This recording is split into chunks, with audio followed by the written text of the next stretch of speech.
지난번에 상향혼, 전문직 남자의 마음을 얻기 위해서 필요한 하나의 소양으로서 어느 정도 높은 경제관념을 가지고 있어야만 이 남자가 당신에게 지적 유대감을 느끼고 그 지적 유대감을 통해 정서적 안정을 느낄 수 있다. 그것이 결국은 성공적인 결혼까지 이어질 수 있다고 저는 생각하거든요. 그 영상 댓글에 대화하다가 안정감을 느끼는 순간, 경제적인 지적 대화 수준이 맞다고 느끼는 포인트, 이런 것을 궁금해하시는 분의 댓글에 많은 분들이 공감을 해주셔서 그 이야기를 오늘 한번 풀어볼게요. 댓글에 이런 표현해 주신 분도 있어요. 남성성은 발산이고 여성성은 수렴이다. 발산을 통해 벌어온 것을 수렴하는 지혜로서 그것을 잘 굴릴 수 있어야 된다. 그런 말씀을 해주시는 분이 계셨는데, 이게 수년 전까지만 해도 함부로 이런 얘기하기가 진짜 어려웠어요. 남자의 역할, 여자의 역할이라는 것에 대해서 고정적으로 생각하는 게 사회적으로 받아들여지기 되게 어려운 내용이었죠. 그런데 지금 오늘날에 결혼에 대해서 진지하게 생각하는 여성분들 입장에서는 과거에 그런 이야기들이 별로 도움이 안 된다고 아마 느끼실 거예요. 남자든 여자든 혼자서만 살아가기는 굉장히 힘들고 어렵고, 남자가 잘하는 게 있고 여자가 잘하는 게 있어요.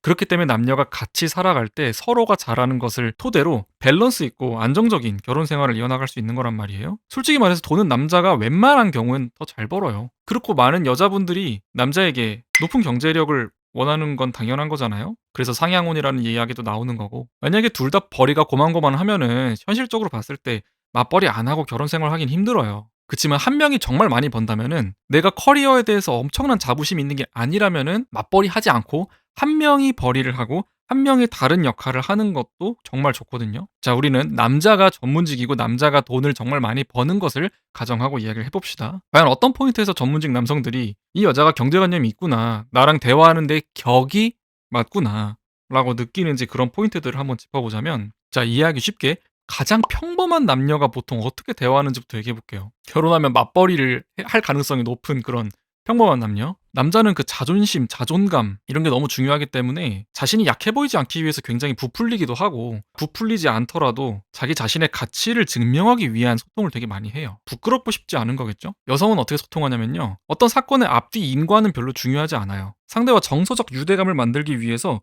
공감을 위한 공감, 그런 이야기들을 자주 합니다. 아, 어떻게 힘들겠다, 괜찮았어? 힘들었지. 이러한 표현들이 서로의 관계를 꽤 부드럽게 만들거든요. 많은 여성분들이 이런 소통법을 너무나도 당연하게 사용하시지만, 능력 있는 전문직 남자들이 원하는 소통은 아닙니다. 지적 유대감을 통해서 정서적 안정을 얻는다고 말씀드렸는데, 무맥락 공감은 아무런 지적 유대감도 유발시키지 않고요, 정서적 안정도 만들어주지 않아요. 오히려 맥락 없는 위로, 반대로 무분별한 칭찬? 그런 것들에 대해서 거부감을 느낄 수가 있어요. 여성인 당신이 전문직인 남성 옆에 있으려면 그 사람이 경험하는 일 자체에 대한 이해와 그 이해에 따른 공감이 필요해요. 이 남자가 이 거대한 자본주의 사회의 그 중심에서 얼마나 사람들 사이에 첨예한 대립을 일삼고, 그것으로 인해서 얼마나 피로감을 느끼고 왜 그것이 힘든 것인지에 대해서 당신이 이해를 하고 이해를 통해서 공감을 해야 된다는 얘기죠. 그렇다면 남자는 당신에게 진정한 위안을 얻고 그 위안을 넘어서서 당신을 의지하는 데까지 나아갈 수가 있어요. 당신이 평범하거나 평범함보다 조금 더 나은 수준의 회사원이라면은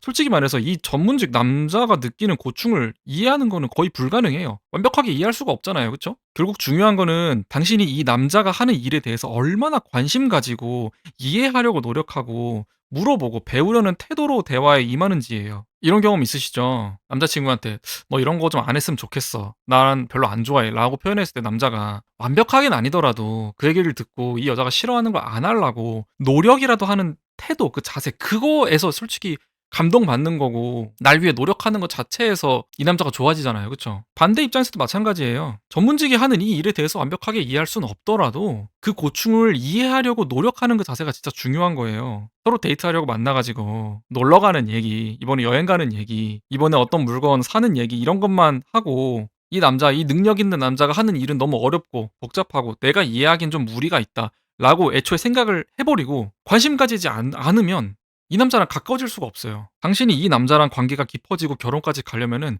단 한마디라도 이 사람이 자기가 하는 일에 대해서 당신한테 말을 할 수 있게 당신이 이끌어내는 게 진짜 중요하단 말이에요. 보통 본인이 하는 일이 너무 복잡하고 쉽게 이해할 수가 없기 때문에 굳이 디테일하게 스스로 먼저 얘기하지 않아요. 당신이 잘 모르더라도 한 번 더 물어보고 한 번 더 이야기해달라고 하고, 남자가 이야기해 주면은 혼자 집에 가서 다시 생각해 보고 또 검색도 해 보고 어쩌면 여자가 가지고 있는 경제관념의 깊이감보다 그 태도가 더 중요할 수 있어요. 그렇게 대화의 티키타카가 나아가다 보면 여자 입장에서 "이건 이런 거 아니야."라고 한 번 더 이야기를 할 수가 있게 되고 이 외로운 전문직 남자는 본인이 가지고 있는 사고의 틀 안에서 생각지도 못했던 아주 작은 인사이트를 당신을 통해서 얻게 될 수도 있어요. 남자 입장에선 '아 왜 내가 그런 방식으로 생각해 보지 못했을까?' 라는 생각을 하면서 그 부분에서부터 계속 스스로 노력해서 더 좋은 결과를 이끌어내는 데까지 갈 수도 있는 거예요. 그 시작점이 여성인 당신에게 있는 거죠. 남자는 그런 데서 감동을 받는 거예요. 이 전문직 남자는요. 그런 과정이 반복되면서 서로 한 발씩 더 가까워질 수 있는 거고 그 가까워짐이 결국은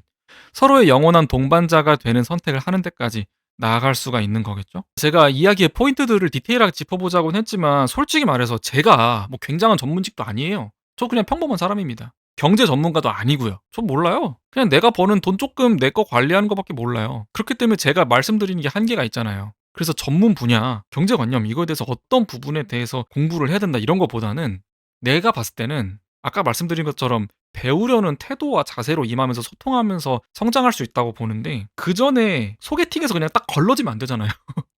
그래서 내 격이 떨어져 보일 수 있는 표현들에 대해서 자기 점검을 좀 해봅시다. 내가 평소에 이런 표현을 하진 않는지 혹은 이렇게 생각하진 않는지에 대해서 자기 점검을 해보는 거예요. 내가 이거 네 가지로 정리해봤어요.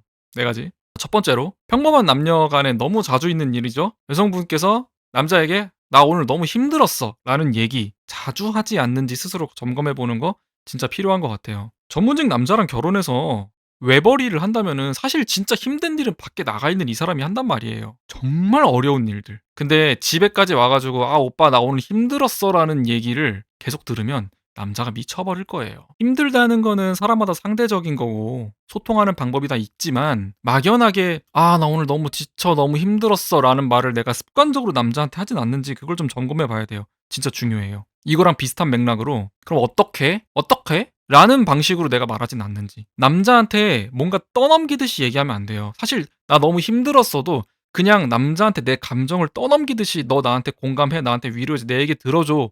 라고 굉장히 일방적인 건데 서로가 하나씩 하나씩 이야기하면서 소통해야 되는데 일방적으로 "그럼 어떡할까? 어떡하라고? 나 어떡해? 어떡하면 좋아?" 이런 말을 하면 남자는 자신이 다 결정해야 된다는 부담감을 가질 수밖에 없어요. 지난 영상에서 말씀드렸던 것처럼 남자가 본인이 벌어오는 돈, 자산 이런 것들에 대해서 어떻게 관리할지에 대해서 이 여자에게 진심으로 터놓고 이야기하는 게 진짜 중요하다 그랬는데 여자가 이런 식으로 표현하면 남자는 더 이상 이 여자한테 뭔가를 진심으로 터놓고 이야기할 수가 없어요. 두 번째는 내가 소비하는 거. 내가 소비하는 게 어떤 건지 점검해 보는 거예요. 가계부 쓰세요. 저 가계부 쓰거든요. 매 월마다 내가 어디에 돈 썼는지 한 번씩 전부 다 봐요. 며칠 무슨 요일에 어디에 돈 썼는지 이날 진짜 치킨을 먹었어야 됐는지 보통 치킨은 꼭 먹어야 합니다. 근데 그 다음 날에 내가 짜장면을 시켜 먹진 않았는지 보는 거예요. 정말 필요한 소비였는지 충동적인 소비였는지 충동이나 필요는 당연해요. 근데 한 발 더 나아가서는요. 필요한 소비였는데 그 필요한 소비가 중단기적인 필요함인지 진짜 장기적인 필요함인지를 구분하는 것도 정말 중요해요. 내 사회적 평판을 위해서 명품백을 하나 산다고 해봅시다. 하나 정도 명품백이 있어야 될 것 같아. 그래야 예식장도 가고. 근데 진짜 클래식한 디자인이 있어요. 변하지 않는 스타일이죠. 그 브랜드. 클래식한 건 알겠는데 솔직히 짜릿함이 좀 부족해. 솔직히 마음은 2026년 SS로 나온 거 너무 사고 싶어. 너무 예뻐. 진짜 대박이야. 거기에 마음이 이끌려요. 둘 중에 뭘 사는 게 좋을까요? 전자를 소비하는 여자랑 후자를 소비하는 여자는 이 남자가 봤을 때 다를 수밖에 없어요. 전자를 소비하는 여성이 이 남자가 벌어오는 자산을 어떻게 다룰지, 후자를 소비하는 여성이 어떻게 다룰지는 안 봐도 뻔합니다. 뭔가 필요해서 하는 소비조차도 그 필요함이 앞으로 나한테 얼만큼 어떻게 영향을 주는지 그것이 진짜 중요해요. 그리고 그건 티가 나요. 평소 이 사람의 소비 방식, 습관이 전부 다 티가 나요. 그리고 세 번째로는 남자의 지인들이랑 같이 있을 때, 이 남자의 지인들과 함께 할 때 내가 얼마나 입조심, 말조심을 하는지예요. 이제 이 나이쯤 됐으면은 그냥 친구의 친구 만난다고 그럼 뭐 친구지 이게 아니에요, 진짜로. 그 자리야말로 얼마나 개념 있게 말하고 얼마나 이 남자를 보살피고 아껴주고 사랑하는지가 티가 팍팍 나는 자리이기 때문에 그 태도와 말을 진짜 조심해야 되는데 그런 작은 사회적인 자리에서 작은 거 하나하나 어떻게 표현하는지에 따라서 이 남자가 이 여자에 대해서 생각하는 게 진짜 많이 달라져요. 그날 그 자리에서 한 번 실수하면은 이 남자는 이 전문직 남자는 고민하는 거야. 쪽팔리다. 이런 생각을 할 수도 있죠. 둘이 있을 때랑 둘이 있는 게 아닐 때랑 어떤 이야기를 하는지는 정말 중요합니다. 그리고 마지막 네 번째는 소문, 가십거리에 대한 이야기 있죠. 연예인 이야기라던가 뉴스들. 그런 이야기를 하는 것 자체는 나쁘지 않죠. 근데 그런 뉴스들은 말이에요. 표면적인 내용이랑 더 본질적인 실제 내용이 따로 있어요. 근데 그런 사건들에 대해서 본질을 꿰뚫어보지 못하고 그 표면만 보고 그 표면에 대해서 이야기를 하게 되면 대화의 격이 많이 떨어지죠. 그 정치인 왜 그랬대? 진짜 이해가 안 가네? 그 연예인 왜 그래? 그 자리까지 가서 그렇게 하고 싶을까? 이런 말들이 굉장히 본인의 이미지를 많이 깎아먹어요. 내가 진짜 그런 사건들의 본질을 꿰뚫어보는 눈이 있는 게 아니라면 그 이야기 자체를 그냥 안 하는 게 나아요. 꼭 할 필요도 없는 이야기잖아요. 그렇죠? 혹은 그런 이야기가 나왔을 때 이 남자는 만약에 그 실질과 본질을 꿰뚫어보는 눈이 있다면은 그것을 듣고 그대로 잘 수렴하는 게 중요할 것 같아요. 네, 제가 정리한 얘기는 여기까지인데 우리 인생 전체를 다 통틀어서 진짜 중요한 사건은 바로 결혼이에요. 전 그렇게 생각합니다. 사람마다 관점은 다를 수 있어도 모든 게 완벽해 보이는 이 능력 있는 남자조차도 지혜로운 여자를 만나서 제대로 된 결혼을 아직 하지 못했다면 미완성되어 있는 남자예요. 미완성 남자예요. 당신이 이 남자를 만나서 이 남자를 완성시켜 줄 수 있을지는 당신이 얼마나 지혜로운지에 달려 있어요. 남자가 능동적으로 돈 벌어오고 여자가 수동적으로 그걸 서포트한다라고 생각하실 수 있는데 실제로는 이 남자가 어떻게 행동할지 조종하는 건 여자예요. 표면으로 봤을 때 남자가 모든 걸 다 하는 것 같아 보여도 그 모든 걸 하게 만드는 게 여자고요. 이렇게 깊이 있게 들어가 보면 결국 모든 걸 좌지우지하는 능동성을 가진 것은 남자가 아니라 여자일 수 있어요. 전통적인 남성성, 전통적인 여성성, 남자 위주의 사회? 겉으로 보기엔 그렇죠. 진정한 컨트롤 타워이면서 진정한 수혜자는 저는 여성일 수 있다고 생각합니다. 이것을 알고 이렇게 말하는 저조차도 저 한 명이 혼자 스스로 존재하는 데에는 의미가 없고 살아가는 아내와 가족을 위해서 내 능력을 10분 발휘해서 일을 할 수 있을 때 그게 진짜 의미가 있는 것 같다는 생각이 들어요. 해편에 걸쳐서 상향혼 그리고 능력 있는 남자에 대한 이야기를 풀어왔는데 제가 그런 당사자가 아니다 보니까 저한테도 좀 어려운 이야기이기도 했어요. 그래서 이 이야기는 오늘 여기까지 해서 마무리를 짓고 싶어요. 다음에는 또 새롭고 재밌고 여러분이 관심 가지실 수도 있는 그런 이야기로 또 찾아올게요. 저는 언제나 여러분의 사랑을 응원하고요. 행복한 사랑 하시기를 바랍니다. 그리고 꿈꾸시는 결혼을 성공을 하기를 바랄게요. 제 영상이 제 이야기가 마음에 드셨으면 이 영상에 좋아요 버튼 눌러주시고 또 다음 이야기 궁금하시면 구독해주세요. 제가 또 다음 주에 찾아오겠습니다. 감사합니다.